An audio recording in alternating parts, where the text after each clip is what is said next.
할렐루야. 오늘은 디모데후서 6장의 말씀을 가지고 좋은 신앙생활을 유지하는 방법이라는 제목으로 말씀 전하겠습니다.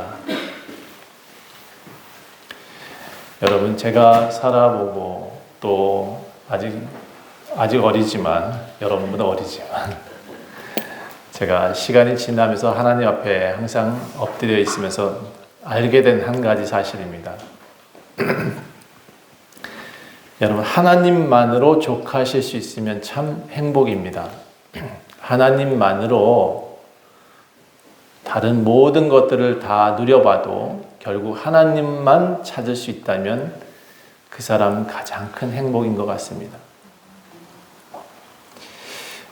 제가 많은 분들을 만나봤는데 교회 신앙생활하는 이유가 하나님을 찾으려고 하는 것이 아니라 무언가 그곳에서 복을 받고 무언가 나는 삶을 바꾸고 나는 그곳에서 뭔가 위안을 받고자 교회에 나오는 사람들이 더 많은 것 같아요. 저는 하나님을 찾을 수 있으면 더 좋겠는데 여러분들이 한 분 한 분이 하나님 안에서 살아가면 좋겠는데 아마 하나님도 그러실 것 같아요. 내게 나오는 이유가 무엇이냐? 내게 나오는 것은 내가 부자가 되기 위함이냐? 내가 안위함을 받기 위함이냐? 내가 무엇을 얻기 위함이냐? 그런 거 말고 나로 족하면 좋지 않을까? 여러분, 아내를 얻는 이유가 뭘까요? 남자가. 또 여자가 남편을 얻는 이유가 뭘까요? 그 남편이 돈이 많아서 그 남편이 뭔가 안위를 주기 위해 안위를 줄 수 있어서 그거 아닌 것 같아요. 그냥 그 남편 사랑하기 때문 아닌가요? 그 아내 사랑하기 때문 아닌가요? 그로서 족할 수 있다면 왜 이렇게 많은 사람들이 어려움을 겪고 살까? 그렇죠? 가정이 뭔지를 정확히 알았으면 좋겠다 생각도 많이 하고 이건 좀 다른 얘기지만 정말 하나님을 아셔야 됩니다. 하나님을 아는 것, 그것이 영생을 얻는 방법이다 라고 말하고 있습니다. 오늘은 여러 가지 말씀 중에 좋은 신앙생활을 유지하려면 이런 제목을 가지고 있는데 먼저 서론으로 가정의 평화를 위해 여러분의 지혜가 있었으면 좋겠다 생각합니다. 여러분, 남자들은요 태어나면서부터 죽을 때까지 일을 합니다. 물론 그렇지 않은 사람도 있어요. 건실한 사람은 정말 끊임없이 가족을 위해서 부양을 하다가 늙어 죽을 때까지 일을 하더라고요. 건실한 사람은 노인이 되어도 열심히 일을 합니다. 그런데 나이가 들면 결국 모두가 잃어버리죠. 나이가 들면 힘을 잃어버리게 되고 초라함이 남게 됩니다. 제가 아는 교수님이 어느 날 그런 얘기를 했어요. 내가 교수가 돼서 참 모든 것을 다 누리며 살 줄 알았는데 나이가 드니 저기 나가서 바둑 두는 어떤 노인이나 내가 다를 바 없더라 이런 얘기를 하더라고요. 그게 진리 아닌가요? 그게 순리잖아요. 그렇죠? 자, 불성실한 사람들의 남편은 그렇지 않아요. 역시 그들도 노년에는 되게 불쌍한 존재가 되어볼 수밖에 없지요. 근데 노년을 준비하지 않은 노인은 더 어려움이 있는 것 같아요. 그럼 어떻게 노년이 행복할 수 있을까? 저는 돈 때문에 힘든 삶의 노년은 좀 갖지 않았으면 좋겠어요. 노년을 어떻게 준비해야 될까? 많은 사람들이 돈을 준비해야 된다라고 말하는데 저는 돈보다 여러분한테 이 노년을 이렇게 준비하셨으면 좋겠습니다. 요에서 2장 27절에 말하기를 내가 내 영을 만민에게 부어줄 텐데 너희 자녀들은 장래 일을 말할 것이고 너희 늙은이는 꿈을 꾸게 될 것이다. 너희 젊은이들은 이상을 보게 될 것이다. 여러분, 하나님의 영이 모든 사람에게 부어지면 늙은 사람도 꿈을 꿀 수 있대요.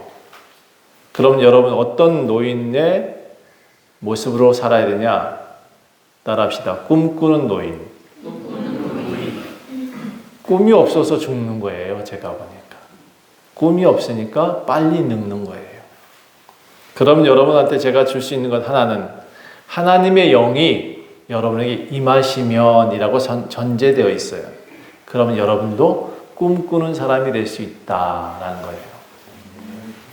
제가 얼마 전에 어떤 목사님을 한 번 만났는데 그분이요, 지금 은퇴하시고 꽤 나이가 되신 분이에요. 은퇴를 하셨어야 되는데 이미 은퇴를 못하고 계시는 분이긴 하지만 어쨌든 나이가 되게 많아요.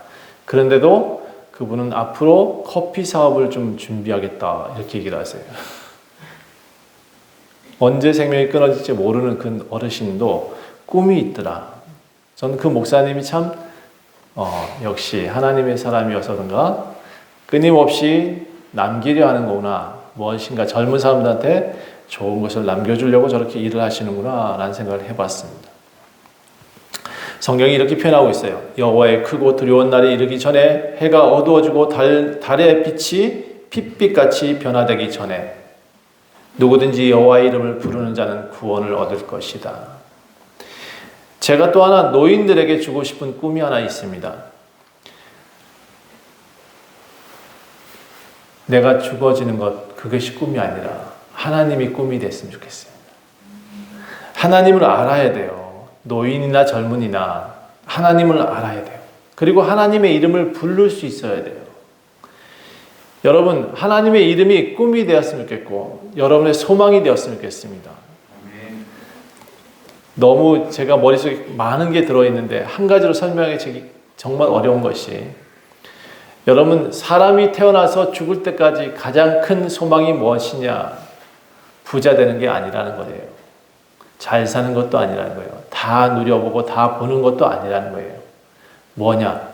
노인들이여, 여러분에게는 하나님의 이름을 부를 수 있어야 된다. 그게 소망이고 꿈이다라고 성경은 말하고 있어요. 인생의 마지막은 결국 죽느냐 사느냐잖아요. 그렇죠? 여러분, 인생의 마지막은 분명히 죽느냐 사느냐예요. 결론을 분명히 내고 있어요. 성경에서는 사람이 죽는다고 되어 있어요? 안 죽는다고 되어 있어요? 성경은 우리의 영은 절대로 죽지 않는다고 되어 있어요. 그럼 어떻게 되냐? 천국을 가거나 우리의 영이 지옥에 가거나 둘 중에 하나예요. 그리고 영원히 산다고 되어 있어요. 사람의 영은 그냥 만들어지는 게 아니에요. 영육혼이 있는데 그 영은 하나님께로 돌아가고 라고 이미 전도서에 얘기하고 있어요. 그러므로 여러분, 태어나서 죽을 때까지 찾아야 될 한 가지가 있어요. 그것은 보석이 아니고 보물이 아니에요. 오직 하나님이라는 존재를 아셔야 돼요. 그 하나님이 누구신지, 하나님이 나에게 어떤 분인지를 알아야 그는 불쌍한 죽음을 죽지 않아요. 끝나는 삶을 살지 않아요. 노인인데도 꿈을 꿀 수 있는 사람, 그는 분명히 하나님을 찾은 사람은 그렇게 살 수 있습니다. 요즘 남자들이 참 힘들다 그래요. 밖에서 욕을 엄청 먹고 들어오거든요. 근데 집에서도 욕을 하네. 그러니까 남자들은 집에서는 참 힘들어요. 여러분들 행복한 가정을, 행복한 신앙생활을 유지할 수 있는 방법 한 가지 가르쳐 드릴게요. 여러분, 여성분들은 화가 나면 5분 동안 떠든대요. 그런데 그 5분 동안 남자는 부싯돌처럼 뭐가 푹푹 튄대요, 몸 안에서. 그리고는 그때부터 화가 난대요. 그리고는 화가 나잖아요?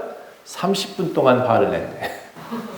최소 남자는 앞에서 화 안 내고 계속적으로 그게 생각나서 화를 내는 거예요. 좀 말하는 여성들의 말은 좀 전화를 하고도 우리 만나서 또 얘기해 하고 전화를 끊지만 우리 남자분들은 화날 때는 30분 동안 불 붙여 놓잖아요. 30분 동안 탄대요. 그러니까 여성분들이 집에서 남편분들을 잘 이끄시려고 그러면 면전에서 짧게 굵게 화를 내고 끝 하셔야 돼요. 남자가 불 붙여지기 전에. 이해하셨죠? 네. 남자들은 화가 나면 소파에 앉아가지고 30분 동안 그 얘기를 또 떠드대. 했던 얘기 또 하고 또 했던 얘기 또 하고. 그러니까 절대로 남자들을 부싯돌을 붙이지 마십시다. 예. 자, 오늘은 디모데후서 6장에 있는 말씀을 가지고 좋은 신앙생활 유지하는 방법 이렇게 돼 있어요. 좋은 신앙을 가지는 것도 중요하지만 유지하는 방법. 삶이 모두 여러분 마음대로 잘 안 되죠. 예, 그렇지 않아요? 예, 모두 자기 마음대로 되는 세상이 있다면 참 좋겠는데 그렇게 안 돼요. 세상은 잘 안 돌아가는 것 같아요. 누구는 분명히 집을 지어야 되는데 나는 집 짓는 사람이 되고 싶지 않아. 나는 여행만 다니고 싶어. 그럼 세상이 잘 안 돌아간대요. 여러분이 있으니까 세상이 이뻐지는 거예요. 누군가는 페인트를 칠해야 그 집이 완성이 되는 거예요. 누군가는 청소를 해야 돼요. 아침마다 저는 이렇게 청소차 지나갈 때마다 그들한테 인사를 합니다. 고맙다고. 그래야 되더라고요, 저는. 내가 못하니까. 누군가는 전화기 만들어야 되고 누군가는 차를 만들어야 돼요. 예. 그래야 세상이 굴러가요.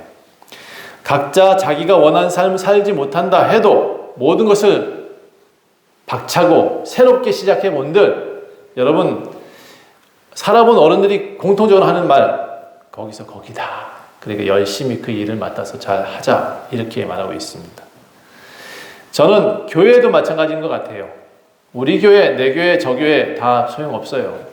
내가 하나님을 잘 섬기는 그 교회가 좋은 교회. 맡겨진 일에 충성하면 그는 하나님께 상급이 있을 것이고, 맡겨진 일에 충성하지 않으면 그는 또 역시 불행한 삶을 살게 될 것입니다. 자, 오늘 본문은 무릇 멍에 아래에 있는 종들은 이라고 되어 있습니다. 무릇 멍에 아래에 있는 종들은 자기 상전들을 범사에 마땅히 공경할 자로 알아야 된다. 이거 직장 생활에서 우리 신앙생활 어떻게 할 것인가에 대한 얘기를 하고 있습니다. 직장 생활에서 신앙인으로서 품위를 유지하려면 어떻게 해야 되냐. 성경은요, 여러분 잘 읽어보면 매뉴얼 같아가지고 되게 여러 상황 속에서도 우리가 어떻게 신앙생활하고 어떻게 하나님을 찾아야 되고 어디로 가야 될지를 분명히 가르쳐주고 있어요. 이렇게 줄 하나 거놓고 직장생활이라고 써놓으면 좋을 것 같아요. 그럼 나중에 찾기 쉽잖아요. 그렇죠? 현재 직장에서 여러분이 부하 직원으로 있다면 최대한 사장의 원하는 방향을 맞춰주셔야 된대요. 설령 사장이 요구가 틀렸다 할지라도 일단은 듣는 척을 하셔야 됩니다. 특히 믿는 사람들이라면 더더욱 그렇게 해라. 물론 불법을 용인하라는 얘기는 아닙니다. 불법 용인하다가 회사가 망해버리면 소용이 없잖아요. 그렇죠? 그러니까 그런 거 아니면 사장의 뜻은 같이 가는 게 맞다는 거예요. 그게 믿는 사람일수록 더더욱 그와 함께 하려고 노력을 해라. 자, 그 이유는 뭐냐? 예수 믿는 것들은 도대체 왜 저래? 라는 말을 안 듣기 위해서요. 그 믿지 않는 사장님이 있으면 예수 믿는 사람이 왜 저래 도대체? 믿는다 하면서 왜 직장에서 저렇게 사장한테 데모를 하냐? 이러는 거죠. 합당하게 노사관계를 유지하는 거 괜찮아요. 그런데 너무 무리한 요구사항은 저는 맞지 않다고 생각을 해요. 왜? 예수 믿는 사람이니까. 적당히 서로 간에 타협이 필요하다는 거죠.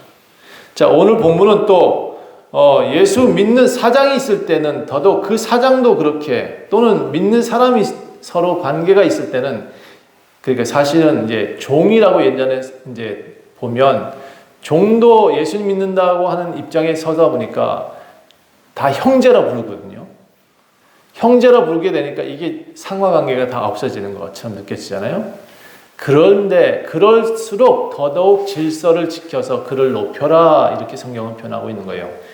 디모데전서 6장의 1절, 2절은 우리 직장생활의 신앙생활 유지 방법, 이렇게 되어 있습니다. 사장도 예수님 믿는 사람이면 더욱 그 상전을 형제라고 가볍게 여기지 말고 더 잘 섬겨라, 이렇게 성경에 되어 있습니다. 직장에서 예수 믿는다는 믿음이 또 핑계가 돼서는 안 돼요. 주일날 일을 해야 되는데 직장이 바빠서 어쩔 수 없이 주일날 일을 해야 돼. 그래서 모두가 합의해서 같이 일을 한다. 그럼 교회를 나오지 말아야 돼요. 제가 생각하는 바는 그래요. 근데 나는 예수 믿는 사람이니까 교회를 나가야겠습니다. 나는 무조건 교회를 나갈 테니까 당신은 일하시오. 이거는 분명히 문제가 되는 거예요. 예수 믿는 것들은 왜 저래 도대체? 그 말을 듣지 말라고요. 내가 잘못한 것이 없고 성실하게 일을 했는데도 예수 믿는다 손가락질 당한다? 그러면 하나님께서는 그 손가락질 한 사람의 손가락을 부러뜨리신답니다. 그렇게 나와 있지는 않고 성경에서 그렇게 나와 있지는 않고 하나님이 갚아주신다라고 되어 있어요. 내가 예수 믿는데 내가 엄하게 핍박을 당하고 있어. 그러면 하나님은 그 핍박한 사람을 머리 위에 숯을 올려놓는데요. 불이 뜨겁게 달려진 숯을 올려놓고 하나님이 대신 갚아주시겠다라고 말하고 있어요. 그러니까 여러분, 성경에서는 원수 갚는 것은 내가 갚는 것이 아니라 하나님이 갚게 하시는 것이 지혜다라고 말하고 있어요. 여러분, 하나님 믿어요, 진짜? 진짜 믿어요? 그럼 하나님이 나한테 상 주시는 것도 믿어요? 그럼 내 하나님이 내 원수도 벌 주시는 것도 믿어요? 믿어요, 좀. 하나님이 다 해주세요. 아빠는 자식들이 아픈 거 가만히 안 두세요. 제 자식이 어디서 맞고 왔다. 저 달려갈 거예요. 가가지고 따질 거예요. 왜 그랬냐고. 아빠는 그런 분이시거든요. 하나님 아버지를 신으로만 자꾸 여기지 마세요. 벌 주는 분은 아니에요. 우리를 도와주시고 안아주시고 힘주시고 우리 편 대주시는 거예요. 따라합시다. 하나님은 우리 편이시다. 마태복음 5장의 산상수훈에는 억울한 상황에서 예수 그리스도로 인해서 핍박을 받았다. 그러면 뭐라고 되어 있냐면 하늘의 상이 크다라고 되어 있어요. 그래 핍박받아서 내가 대신 상 줄게. 하나님이 그렇게 말씀하고 있다고요. 직장에서 더욱 본을 보이며 살아. 그래야 믿는 사람이 직장 생활에서 존경받을 수 있다. 제가 요즘 부러운 단체가 하나 생겼어요. 여의도에 점심시간에 샌드위치를 갖고 와서 성경책을 읽는 모임이 있더라고요. 젊은 청년들이. 너무 부러웠어요. 점심시간에 잠깐 짬을 내서 그들이 한 공간에 모여서 성경책을 읽는다. 그것이 아주 열심을 내고 있더라고요. 밥도 대충 먹어도 주의 양식을 먹겠다고 그렇게 한 날을 정해서 우르르 모여가지고 찬송하고 성경책을 읽고 있는 모습. 눈물이 날 정도로 부드럽더라고요. 저는 여러분들의 삶이 그리 됐으면 좋겠습니다. 교회에서 신앙생활하는 방법, 교회에서 신앙생활을 잘 유지하는 방법. 이제 두 번째 뭐를 얘기하고 있냐면 교회에 잘 다니는 사람들이 이상하게 다른 교훈에 빠지는 경우가 많더라라는 얘기예요. 다른 교훈에 빠지니까 이 사람들이 무슨 일이 생기느냐. 그 다음부터 나오는 얘기가 교만하여 아무것도 알지 못하게 된다라고 되어 있어요. 다른 교훈을 추구하게 되면 예수 그리스도의 교훈이 아닌 말씀과 경건에 관한 교훈이 아닌 다른 것을 찾게 되면 그때부터 4절에 뭐라고 되어 있냐면 그 사람을 교만한 사람이라고 표현해요. 그리고는 그는 아무것도 알지 못하게 된다. 성경을 깨닫지 못하게 된대요. 왜? 성령께서 우리한테 내주하셔서 그 모든 것을 가르쳐 주셔야 되는데 갑자기 성령이 그의 몸에서 싹 나가시는 것과 똑같은 상황이 되어버려요. 백지. 그가 그렇게 되어지면 교만해지면 하나님이 거하실 수 없기 때문에 그는 어떤 일을 하게 되냐면 변론해요. 언쟁을 좋아해요. 투기해요. 분쟁해요. 비방해요. 악한 생각을 내고 마음이 부패해져요. 진리를 잃어버려서 경건을 교회에 나오는 것도 나의 이익의 방도로 생각하는 거예요. 내가 교회에 나오면 뭔가 얻을 것이다. 이렇게 생각하는 사람들이 대부분 다 다른 교훈을 추구하는 사람들. 제가 앞에서 그래서 하나님만 바라보세요. 하나님만 찾으세요. 라고 얘기를 하는 거예요. 여러분, 성경을 많이 배우고 싶어요? 그럼 성경책 읽어요.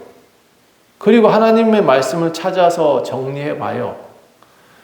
그런데 왜 이단들이 말하는 그 짜집기에 가서 쏙 빠져 있느냐고.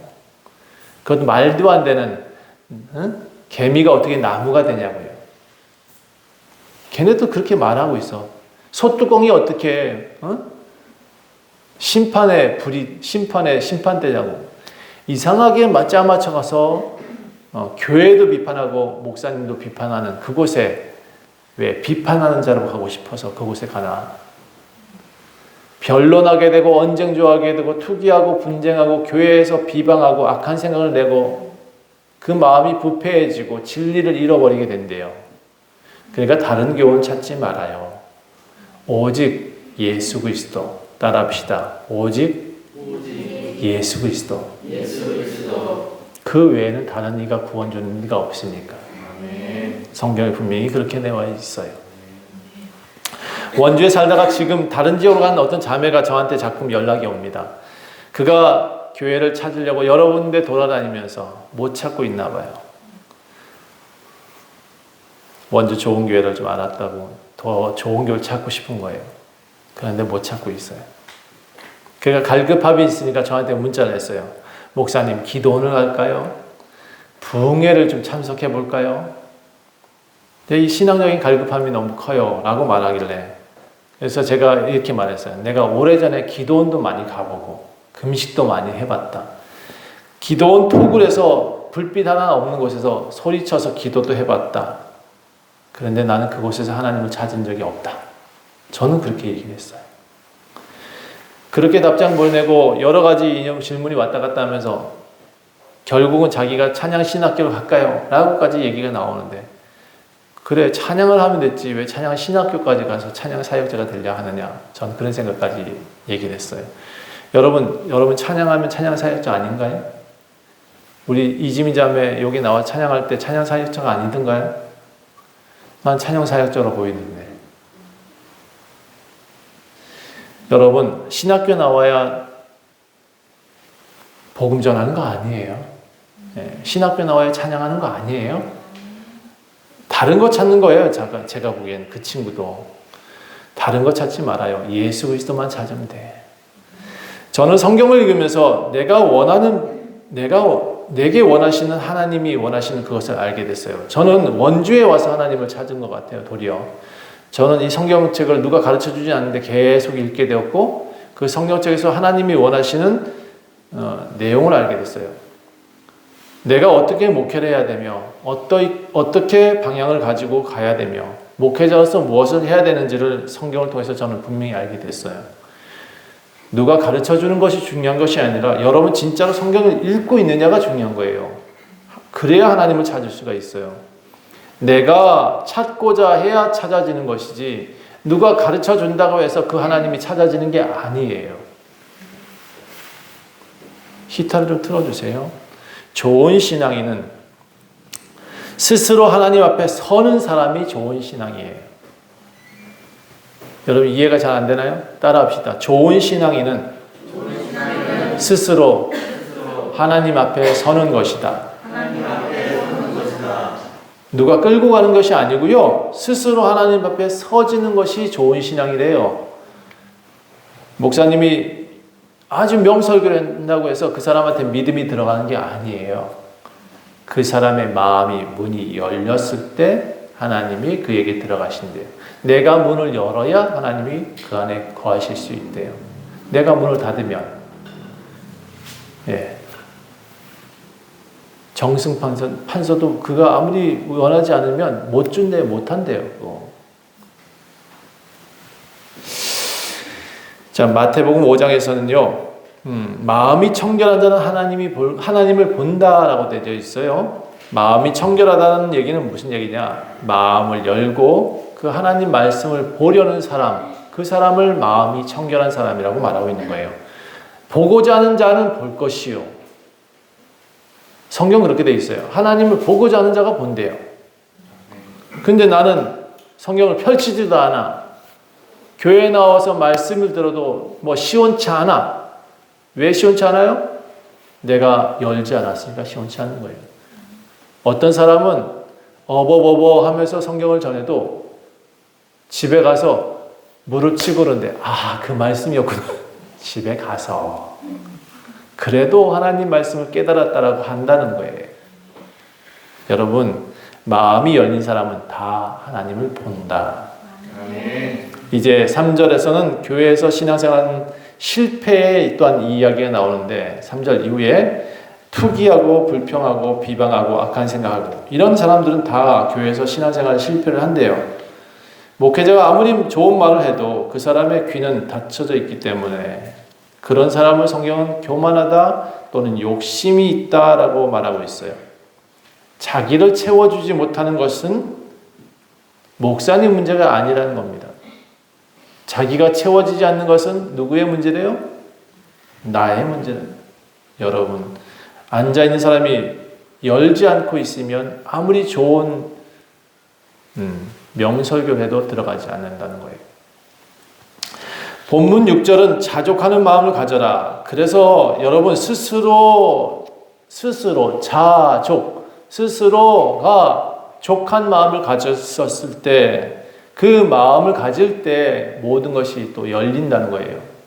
내가 나를 인정하지 않는데 누가 나를 인정해 주겠느냐는 말이죠. 여러분, 내가 스스로 나를 높이지 않는데 누가 나를 높여요? 자존감이라 그래서 그 말을 하기를 자존감이라 그래요. 스스로를 높여주는 사람이 되셔야 됩니다. 스스로를 높이지 않는 사람은, 자족하지 못하는 사람, 자존감이 없는 사람은 절대로 사회생활을 잘할 수가 없어요. 누가 뭐라 그래도 내가 당당해야 되는 거예요. 여러분, 항상 고개를 숙이고 있는 사람들의 모습 한 가지 특징이 있습니다. 스스로가 만족함이 없어. 여러분, 고개를 드세요. 하늘을 쳐다보세요. 하나님은 당신을 계속 쳐다보고 계시는데 여러분은 계속 땅만 보고 있으면 하나님과 언제 눈이 마주치겠소?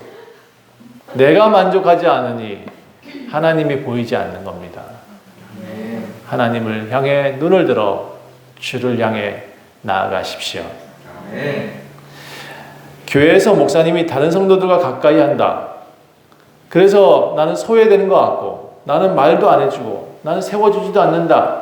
이렇게 말하는 경우가 있어요. 제가 다시 말씀드리지만 목사님은 구원을 못 줘요. 그런데 왜 목사님한테 눈을 마주치려고 애를 쓰냐고. 왜 목사님 손을 붙잡아야 되냐고. 목사님 손 붙잡아도 소용없어요. 내가 문 닫아놓고 하나님 못 들어오게 해놨는데 무슨 구원을 받아. 무슨 은혜를 받아. 그렇죠?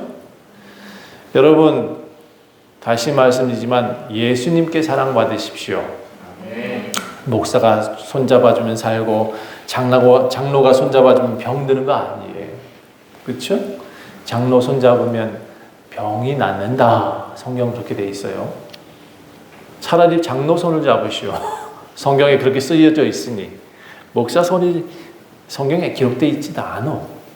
그러니까 여러분, 물론 성경에 장로, 목회자도 장로고 장로도 장로요. 가르치는 자도 장로고 치리하는 자도 장로니까 목사의 손 잡는 거 그거 병 낫는다라고 기록되어 있는 거 그렇게 해석해도 되긴 합니다만, 다시 말씀드리지만 예수가 여러분의 병도 낫고 여러분들 치유하고 여러분들 회복하고 여러분들 살게도 하시는 분이 예수요.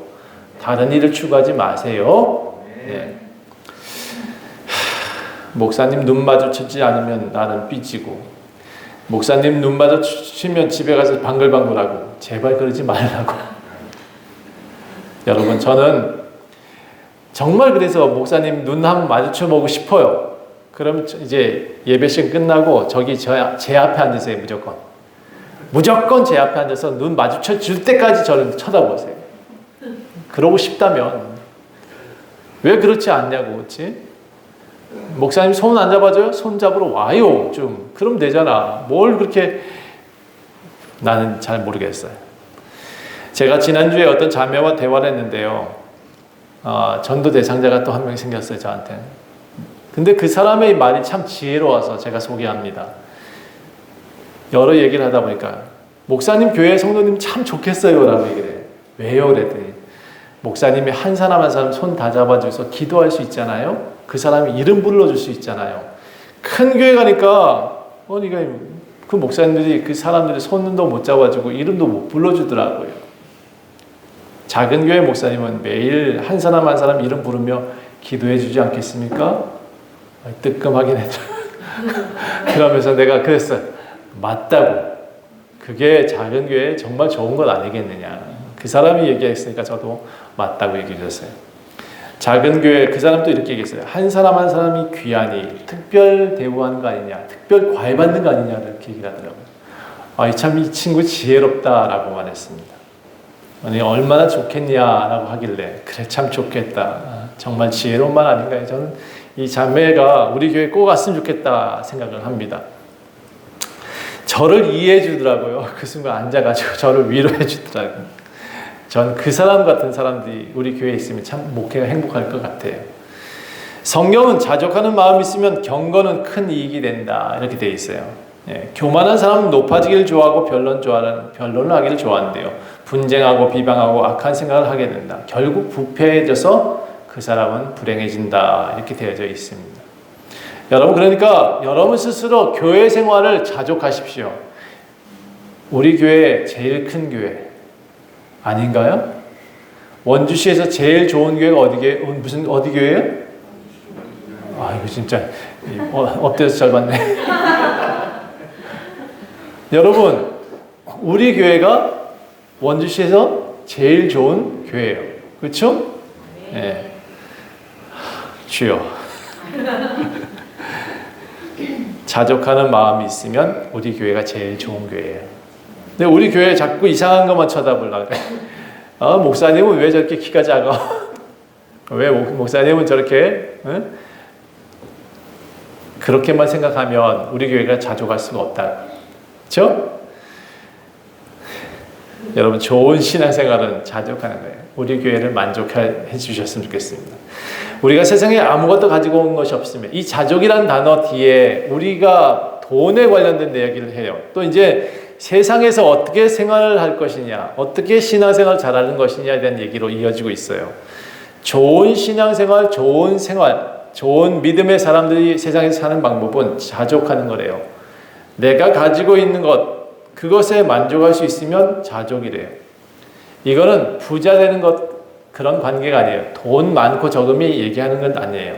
우리가 세상에 아무것도 가지고 없다, 가지고 온 것이 없다, 여기가 먼저 전제돼야 돼요. 주윤발이 돈을 엄청나게 내놨잖아요. 저는 그 친구 보고 주윤발 맞나? 네, 그 친구 돈을 엄청나게 내놨어요. 거의 기하급수적인 돈을 내놨다 그래요. 그러면서 농담 삼아 내 아내가 내놨지 난 안 내놨어요 이렇게 말하더라고. 그러면서 제가 생각하기에는 그가 한마디 딱 했어요.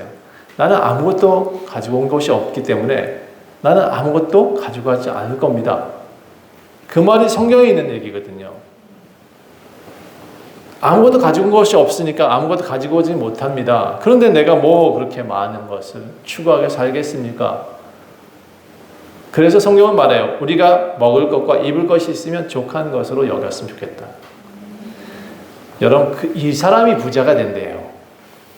이렇게 마음 먹는 사람이 부자가 되는 거예요. 부자가 되고 싶은 사람은 뒤에 또 나와요. 나눠주기 잘해라. 이렇게 돼 있어요. 선행을 많이 해라. 선한 사업을 위해서 일을 해라. 돈 많이 벌려고 아둥바둥하지 말고 선한 사업하려고 부자 되십시오. 아멘. 그게 부자 되는 방법이라고 말하고 있으니까. 그런데 욕심으로 부자 되고자 하는 사람은 시험과 올무에 빠지기 쉽다라고 되어 있어요. 어리석고 해로운 욕심에 떨어질 가능성이 배나 높대요. 10절은 우리가 다 함께 읽어봤으면 좋겠어요. 함께 10절 시작. 돈을 사랑함이 일만 악의 뿌리가 되나니 이것을 탐내는 자들은 미혹을 받아 믿음에서 떠나 많은 근심으로 자기를 찌른다. 여러분, 돈 사랑하면 안 된대요. 아니, 부자 되려면 돈을 사랑해야 되는 거 아니에요? 아니래요. 선한 사업을 사랑하시래요. 나눠주려고 돈 벌려고 하면 부자가 된다. 원리가 나와 있어요. 여러분, 이 원리대로 살면 여러분도 회복될 수 있어요. 전 그래서 이 원리들이 너무 익숙해져서 제게 쌀이 들어오면 하나는 딴 사람 나눠주고 하나는 내가 먹어야 되니까 하나 먹고 딴 사람 나눠주고. 장미견 집사님한테 배웠으니까 열심히 나눠줘야지.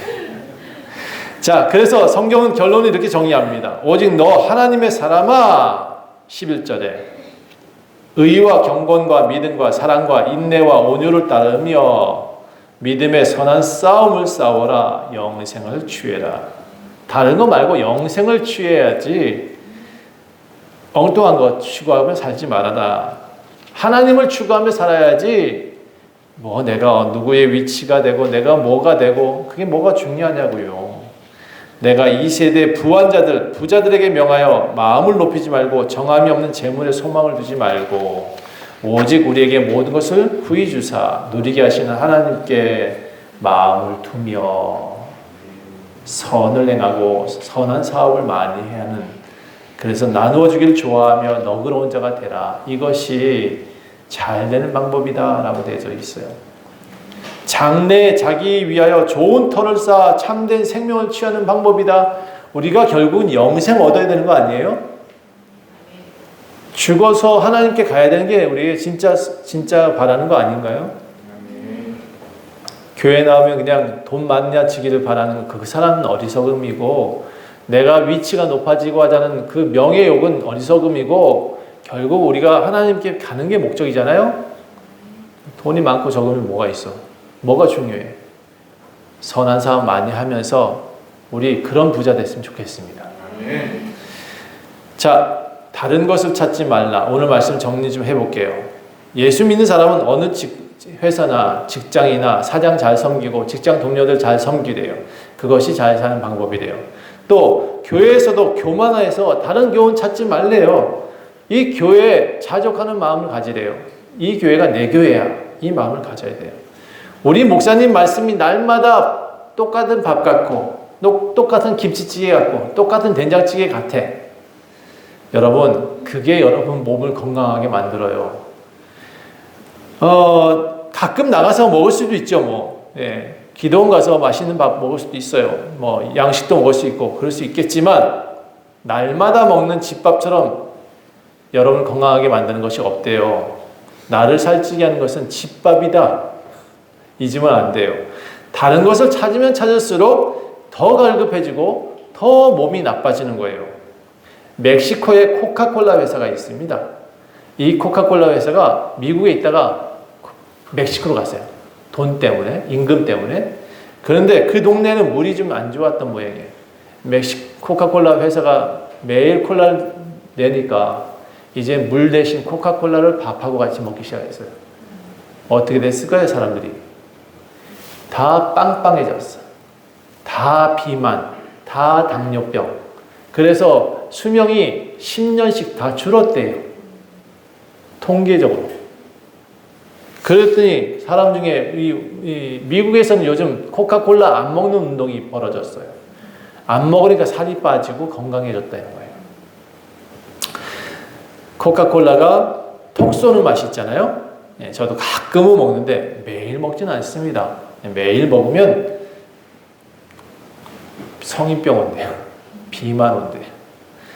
예, 그 지역 사람들 10년씩 통계가 줄었어요. 수명이 줄었다는 통계가 나왔어요.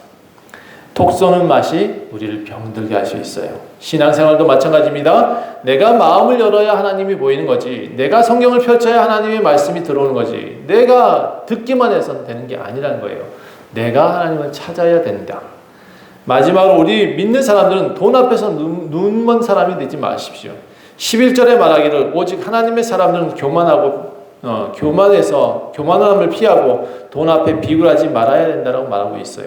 믿음의 선한 싸움을 싸워서 영생을 취해라. 영생이 우리의 최종 목적지니까. 결국 우리 신앙인들이 추구해야 될 것은 하나님 나라다. 하나님이다. 많이 벌어도 교만해지지 않는 방법을 선택해야 되고요. 열심히 노력해서 번 돈은 내 돈이 될 수 있지만 욕심으로 버는 돈은 결국 잿더미가 된대요. 확 날아가 버린대요. 그러므로 이제 예수님께서 여러분에게 명령하십니다. 14절 읽어볼까요? 14절 같이 읽어보겠습니다. 시작. 우리 주 예수 그리스도께서 나타나실 때까지 흠도 없고 책망받을 것도 없이 이 명령을 기다리라. 지키라. 기약이 이르면 하나님이 그의 나타나심을 보여주실 것이고 하나님은 복되시고 유일하신 주권자이시고 만왕의 왕이시고 만주의 주시다. 오직 그에게만 죽지 아니함을 준다. 오직 그가 우리에게 영생을 준다. 그에게 가까이 가지 못할 빛에 거하시고 어떤 사람도 보지 못하였고 또 볼 수 없는 이시니 그에게 존귀와 영광과 권능을 그에게 돌려라. 오직 하나님만이 여러분한테 모든 걸 줄 수 있는 분이라는 거예요. 오직 예수 외에 다른 것을 추구하지 마십시오. 인생의 갈급함은 오직 예수만이 채워주실 수 있는 겁니다. 예수만이 여러분을 부자로 만들 수 있어요. 진짜 부자. 저는 여러분들이 교회 나오는 이유를 많이 알았어요. 위로받기 위해서 나온다. 회복되기 위해서 나온다. 다 좋아요. 그런데 한 가지는 기억하세요.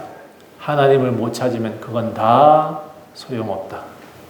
하나님을 찾는 사람만이 진짜가 된다. 기도하겠습니다. 하나님, 당신이 어디 계신지를 찾지 못하고 방황하는 인생이 되지 않게 하옵소서. 그저 다오다오하면서 매일같이 허덕이는 삶을 살지 않게 하옵소서.